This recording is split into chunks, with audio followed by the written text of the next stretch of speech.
트럼프의 관세 정책은 단 7대 자동차 거인을 미국에서 떠나게 만들었다.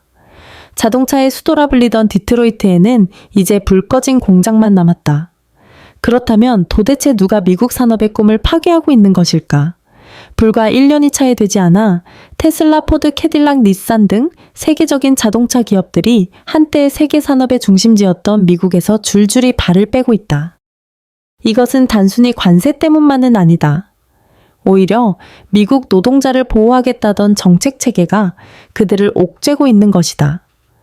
과거 모터시티라 불리던 디트로이트는 이제 텅 빈 주차장 깨진 유리창 녹슨 조립 라인만 남아있다.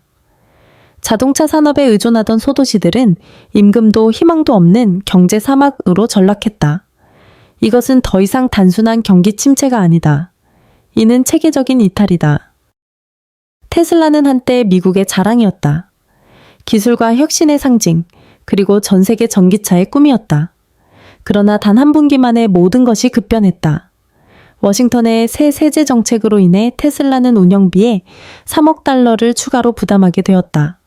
그뿐만이 아니다. 주가는 단 며칠 만에 20%가 폭락했고 수십억 달러의 시가총액이 사라졌다. 투자자들은 막대한 손실을 입었고 수백만 명의 국민은 무슨 일이 벌어지고 있는지조차 알지 못한 채 돈을 잃었다. 하지만 충격은 여기서 끝나지 않았다.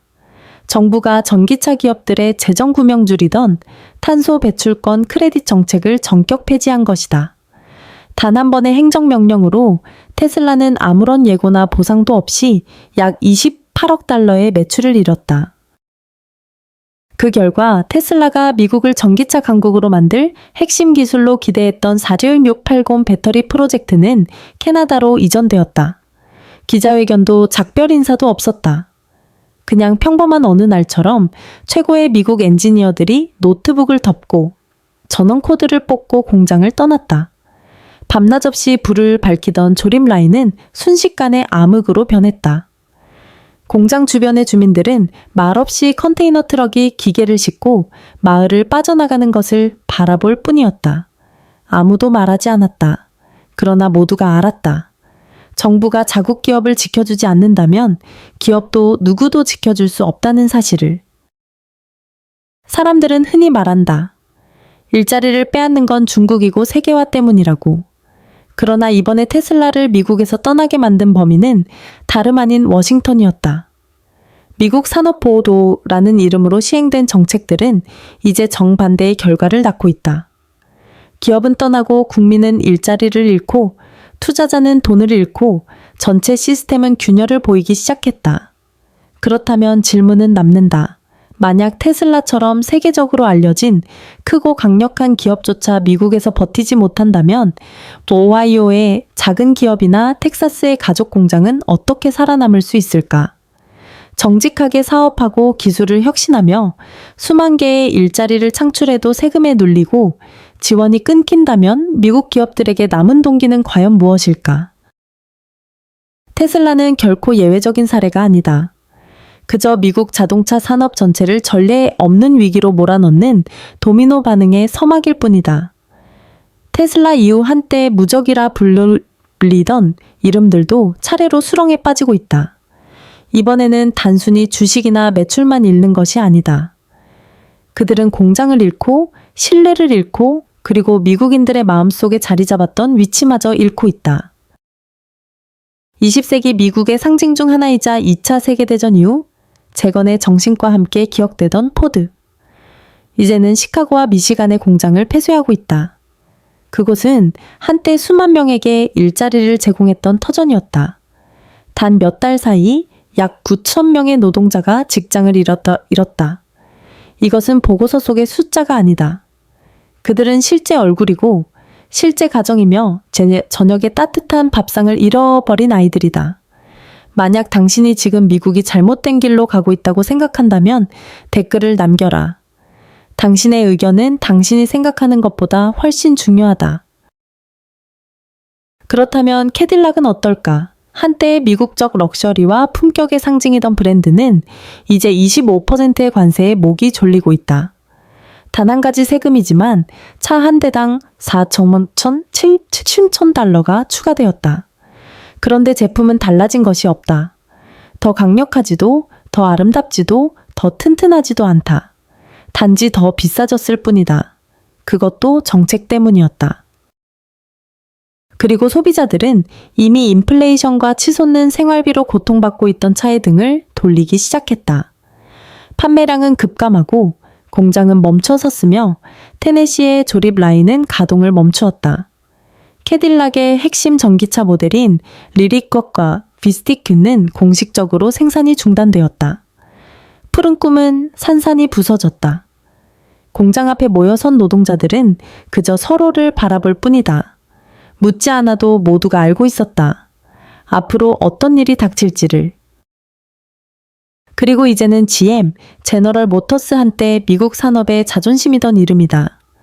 과거 GM은 어디에나 있었다. 디트로이트에서 텍사스까지, 생산 라인에서 전 세계 지도까지. 그러나 지금 GM은 모든 전략 차종을 멕시코와 한국으로 이전하고 있다. 왜일까? 그 이유는 단순하다. 해외 생산이 70%나 더 저렴하기 때문이다. 그들이 그렇게 하는 것은 미국을 배신하기 위해서가 아니다. 단지 살아남기 위해서다. 그리고 누구도 그들을 탓할 수 없다. 지금의 정책으로는 미국 기업들이 더 이상 버틸 수 없기 때문이다. 멕시코에서 한 대의 자동차가 조립 라인을 떠날 때마다 미국에서는 한 개의 일자리가 사라진다. 디트로이트에서 한 줄의 생산 라인이 철수할 때마다 한 가정은 빚을 떠안고 아이들에게 이렇게 말해야 한다. 아빠는 당분간 다시 일할 수 없단다. 가장 무서운 침묵은 언론에서 오는 것이 아니다. 바로 정부로부터 오는 침묵이다. 재투자 계획은 전혀 발표되지 않았다. 구제 프로그램 논의조차 없었다. 수만 가정이 버려졌는데 그 누구도 나서서 설명하지 않았다. 남은 것은 단지 작년에 내걸었던 약속들 뿐 지금은 이미 잊혀진 공허한 말들이다. 알고 있는가? 2025년 2분기 단 한 분기 동안 제너럴 모터스는 미국 시장에서 무려 11억 달러의 손실을 기록했다. 이는 수많은 중견기업들의 1년치 이익을 통째로 지워버릴 수 있는 규모다. 이러한 상황 속에서 GM은 선택의 여지가 없었다. 자신의 본국을 떠나는 길밖에 아무 말 없이 떠났다. 기자회견도 눈물도 없었다. 단지 한때 밤새 불을 밝히던 공장에서 장비를 가득 실은 컨테이너들이 줄지어 빠져나가는 풍경만 남았다. 만약 테슬라, 포드, 캐딜락이 첫 번째 균열이었다면 GM과 닛산은 그 균열을 진짜 지진으로 바꾸어 놓았다. 산업 전체가 내부에서부터 금이 가기 시작했다. 조용히 천천히 그러나 결코 되돌릴 수 없는 방식으로.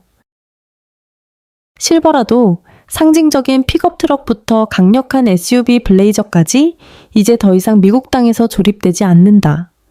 로고에는 여전히 메이드 바이 GM이라고 적혀 있지만 그것을 만든 손은 이제 미시간, 텍사스, 미주리 노동자의 손이 아니다. 과거 하루 3교대로 북적이던 생산 라인에는 이제 바람만 스산하게 공장 건물을 스쳐 지나간다. 노동자들은 즉시 해고되지 않는다. 대신 전환 배치 재교육, 그리고 끝없는 약속 속에서 결국 자신이 버려졌음을 깨닫게 된다. 닛산 역시 사정은 다르지 않다. 한때 미국을 전략적 시장으로 삼고 테네시 공장에 수십억 달러를 투자했던 기업. 그러나 단 몇 달간의 세금 인상 후 그들은 방향을 틀어 생산 능력을 20%로 축소했고 그 결과 2만 5천 명 이상의 미국 노동자가 일자리를 잃었다. 상상이 되는가? 오직 닛산 공장 하나에 의존해 살아가던 한 소도시가 단 한 번의 발표로 학교 예산을 잃고 지역 상점들이 문을 닫고 버스가 더 이상 운행되지 않으며 결국 공동체 전체가 더 이상 누구도 머물고 싶지 않은 황폐한 땅으로 변해버렸다. 워싱턴은 세금 장벽을 세웠지만 간과한 것이 있었다. 기업들은 언제든 우회로를 찾을 수 있다는 사실을. 그리고 일단 그들이 떠나버리면 다시 불러들이는 일은 극도로 어렵다는 사실을. 미국 기업들만이 아니다. 저렴하고 경제적인 차량으로 미국 노동계층의 인기를 끌었던 한국의 현대자동차 역시 발을 빼고 있다. 그 이유는 무엇일까? 그들은 두 개의 거대한 집게에 끼어 있었다. 한쪽은 갈수록 높아지는 수입 관세, 다른 한쪽은 강화된 이민 규제. 그 결과 더 이상 생산을 유지할 노동력을 확보할 수 없게 된 것이다. 2025년 5월 단 한 번의 단속으로 조지아주 현대차 배터리 공장에서 475명 이상의 노동자가 서류 문제로 체포되었다. 하룻밤 사이 생산 라인은 마비되었다. 지역 공급 업체들은 주문을 받지 못했고 생산 계획은 완전히 엉망이 되었다. 그 혼란 속에서 현대차는 결정을 내렸다. 미국 내 확장을 중단하고 공급망을 베트남과 인도로 이전하기로 한 것이다. 그곳은 비용이 저렴하고 법적 환경이 안정적이며 무엇보다도 정책이 하루아침에 뒤집히는 기습을 당하지 않기 때문이다. 그것이 의미하는 바가 무엇인지 아는가? 단순히 일자리를 잃는 것이 아니다. 미국은 이제 전 세계 공급망의 중심 위치마저 잃고 있다. 한때는 생산의 중심지였지만 이제는 단순한 소비지가 되어버렸다. 한때는 공장이었지만 이제는 그저 시장일 뿐이다. 우리는 더 이상 제품을 만들어내지 않는다. 그저 남이 만든 제품을 사들일 뿐이다. 미국 자동차 산업이 추락하고 있다는 것은 누구나 알고 있다. 하지만 잘 언급되지 않는 사실이 있다. 마지막으로 그 피해를 떠안는 이는 정부도 대기업도 아니다. 진짜 고통을 감당해야 하는 사람은 바로 평범한 시민들이다. 나 당신, 그리고 하루하루 버티며 살아가는 수백만 미국 가정들 말이다. 새 차를 사보려 한다고 상상해보라. 불과 25,000달러였던 세단이 이제는 30,000달러가 되었다. 세대를 이어 노동자들이 자랑스럽게 소유하던 픽업 트럭은 이제 100,000달러에 육박한다. 차가 더 좋아졌기 때문이 아니다. 더 강하거나 더 튼튼해졌기 때문도 아니다. 단지 끝없는 관세 비용 복잡한 정책들이 소비자에게 전가되었기 때문이다. 그래서 많은 사람들은 차라리 낡은 차를 계속 쓰기로 한다. 고장이 나면 수리한다. 타이어가 다르면 덧댄다. 엔진 경고등이 켜져도 이렇게 중얼거린다. 그냥 몇 달만 더 타자. 그러나 오래된 차를 유지하는 것도 결코 싸지 않다. 수리비는 갈수록 비싸지고 부품은 점점 귀해진다. 정비소에 들어갈 때마다 불안해진다. 이번에는 또 얼마나 나올까? 혹시 은행 대출로 새 차를 사려는가? 유감스럽게도 지금은 거의 20년 만에 가장 높은 금리가 적용되고 있다. 사람들은 단지 평범한 차를 몰기 위해 6년, 7년, 심지어 8년 동안 할부금을 갚아야 한다. 보험료도 마찬가지다. 차량 가격이 오르니 보험료도 함께 치솟는다. 미국인들은 매년 수백 달러를 추가로 지출해야 겨우 도로에서 합법적으로 차를 굴릴 수 있는 상황이다. 공장이 문을 닫고 대기업들이 떠나며 자동차 가격이 끝없이 치솟는 가운데 그 최종적인 여파는 결국 이제 막 사회에 발을 내디디려는 청년들에게 떨어진다. 오늘날의 젊은 세대는 결코 무능하지 않다. 그들은 어느 세대보다도 체계적으로 교육을 받고 더 나은 기술에 접근하며 새로운 노동시장에도 유연하게 적응한다. 그러나 그들 앞에는 여전히 아주 오래된 장벽이 놓여 있다. 겉보기에 단순하지만 지금은 거대한 장애물이 되어버린 것, 바로 자동차다. 미국의 많은 지역에서 자동차는 선택이 아니다. 그것은 생존 조건이다. 차가 없으면 제 시간에 출근할 수 없다. 차가 없으면 야간 수업을 들을 수도, 가족을 돌볼 수도 몇 마일 떨어진 세일을 받을 수도 없다. 자동차는 곧 발이며 경제에 참여하기 위한 입장권이다. 하지만 지금은 다르다. 평균 차량 가격이 3,000에서 1만 달러나 뛰어올랐고 자동차 대출 금리는 사상 최고 수준에 달했으며 보험료도 매년 수백 달러씩 더 지불해야 한다. 그 결과 안정적인 직업을 가진 청년들조차 자동차를 소유할 능력을 잃어버리고 있다. 그리고 여기서 악순환이 시작된다. 차가 없으니 일을 할 수 없다. 일이 없으니 소득이 없다. 소득이 없으니 은행 대출을 받을 수 없다. 대출이 없으니 차를 살 수 없다. 결국 다시 출발점으로 돌아간다. 그 결과 많은 청년들이 막다른 길에 몰린다. 그들은 완전히 실업자가 되지는 않았지만 파트타임 일에 묶여 성장하지 못한다. 그들은 이전 세대처럼 극심한 빈곤에 빠지지는 않았지만 저축도 발전도 할 수 없다.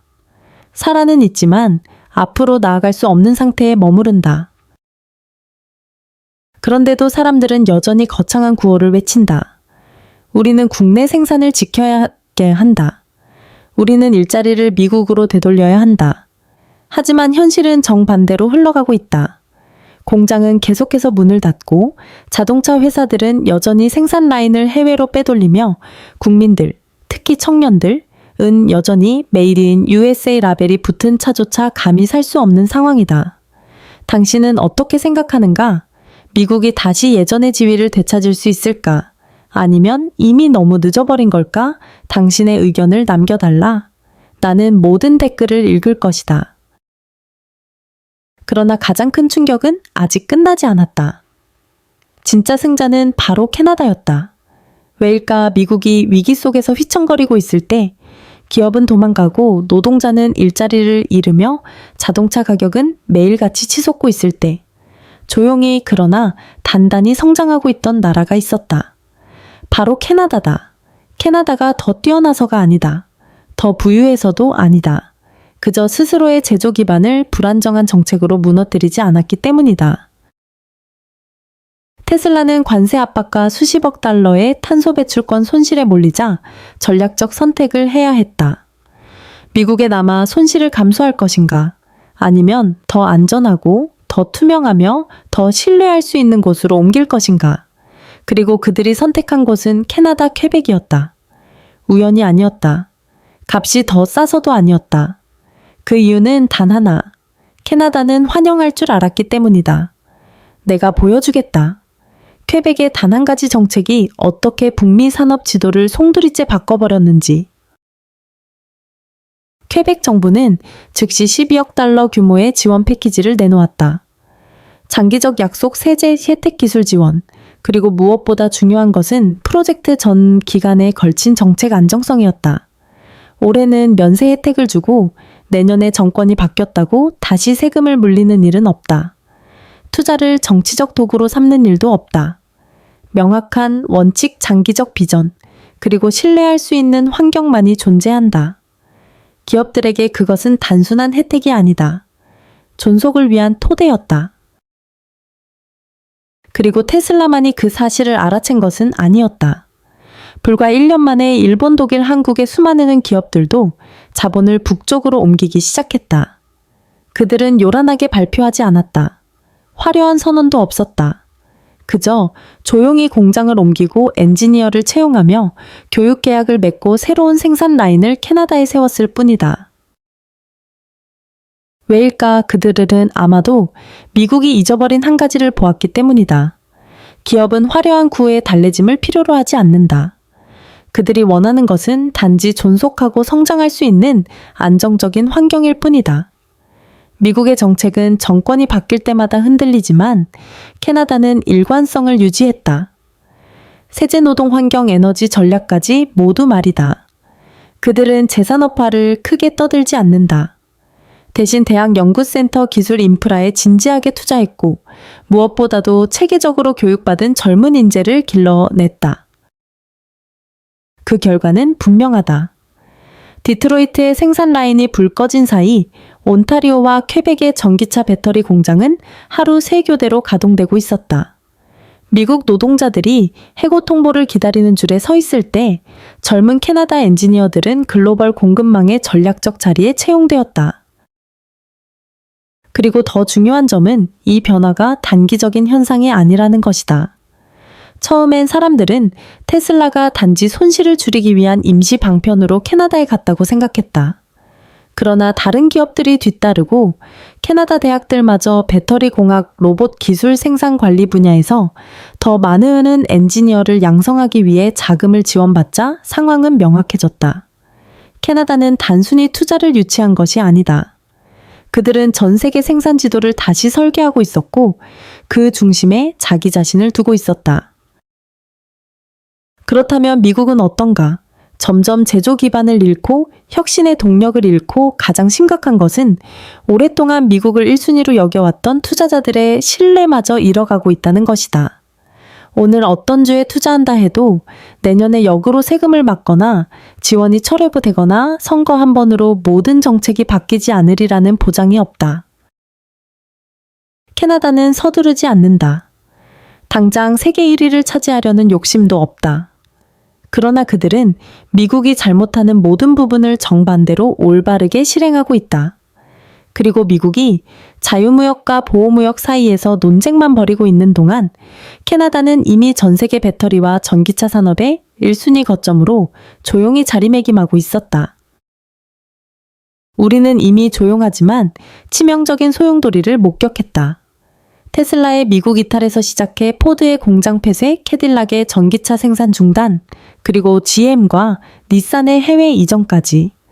그 사이 미국 노동자들은 실업자가 되었고 젊은 세대는 자동차조차 살 수 없으며 한 세대 전체가 출구 없는 악순환에 갇혀 있다. 그들은 게으르지 않았다. 노력하지 않은 것도 아니다. 하지만 지금의 시스템은 그들에게 시작할 기회조차 허락하지 않았다. 더 나쁜 것은 국내 산업보호라는 정치적 방패로 쓰이던 약속들이 이제는 공허한 메아리로 전락했다는 점이다. 현실이 이미 증명했다. 보호를 위해 만들어졌다던 정책들이 정작 보호받아야 할 사람들을 서서히 옥죄고 있다는 사실을. 미국이 논쟁하고 지연하고 정권이 바뀔 때마다 정책을 흔드는 동안 캐나다는 행동했다.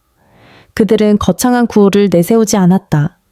그저 약속을 지키고 교육을 확장하며 기업이 장기적으로 신뢰할 수 있는 환경을 만들었을 뿐이다. 그리고 그 조용하지만 확실한 행보 덕분에 캐나다는 북미의 새로운 제조 중심지로 자리매김하며 점차 미국의 역할을 대체해가고 있다. 이제 질문은 단순히 미국이 얼마나 잃었는가가 아니다. 우리가 과연 되찾을 기회가 남아있는가이다. 그러나 되찾으려면 연설만으로는 안 된다. 남 탓으로도 안 된다. 더욱이 임시 방편 정책으로는 불가능하다.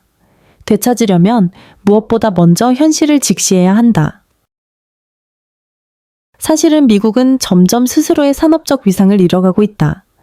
남들이 강해졌기 때문이 아니라 우리가 스스로를 약화시키고 있기 때문이다. 사실은 미국의 꿈은 더 이상 좋은 직업에서 시작되지 않는다. 이제는 젊은 세대가 감히 살 수조차 없는 자동차 한 대에서 시작된다. 사실은 지금 당장 변하지 않는다면 모든 제조업 부흥의 약속은 흐릿한 글씨로만 기록될 여사가 될 것이다. 글로벌 경제와 정치의 이면 사람들이 숨기고 싶어하는 진실을 계속 알고 싶다면 지금 채널을 구독하라. 다음 영상에서는 미국의 관광산업이 어떻게 자동차 산업과 똑같은 위기에 빠져들고 있는지를 밝혀내겠다.